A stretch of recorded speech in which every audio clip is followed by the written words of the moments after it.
თუ გაყიდვების გაზრდა გინდა, შენ არ გჭირდება მეტი გამომწერი. არამედ გჭირდება მეტი სიცხადე იმ ადამიანებისთვის, ვინც უკვე გამოგიწერა.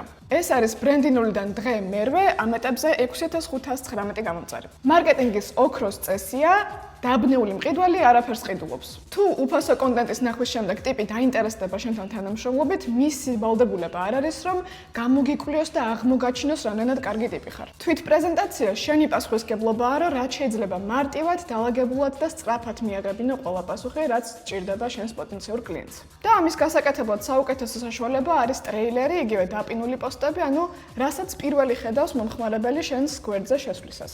ჩემი გამოცდილებით ჯობია იმუშაო უფრო ჭკვიანურად და არა უფრო მეტი. რადგან ეს უნდა გავაკეთოთ 4 სხვადასხვა პლატფორმაზე და ყველა სხვადასხვა მოთხოვნები აქვს, ჯობია გავაკეთოთ ეს უფრო ჭკვიანურად და არ ვიმუშაოთ ყველასთვის ცალ-ცალკე. აი მაგალითად ეს არის სავარჯიშო ჩვენი კურსიდან. პირველივე დღეებიდან გავაკეთეთ ოპტიმიზაცია პროფილის ფოტოსი და აღწერის. ახლა უნდა გადავიდეთ highlights თორებზე და pin პოსტებზე.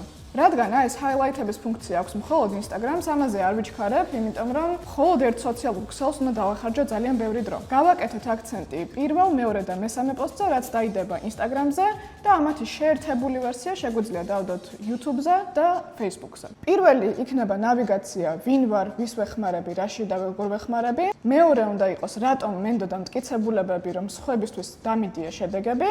და მესამე უნდა იყოს მეთოდოლოგია, ზუსტად რა არის ჩემი უნიკალური მეთოდი, როგორ მიგიყვან შედეგებამდე და როგორ უნდა შეიძინო ჩვენი პროდუქტი ან სერვისი. ჩემი პროფილის შემთხვევაში ქავერები უკვე წინასწარ მომზადებული მაქვს და თითეული ვიდეოს გაწერას, გადაღებას და მონტაჟს დავუთმობ დაახლოებით თითო დღეს. იქიდან გამომდინარე, რომ გავყავით აკაუნტები, გიორგის ცალკე აქვს გასაკეთებელი ეს ბრენდინგი ასევე თავიდან და მეც ასევე თავიდან.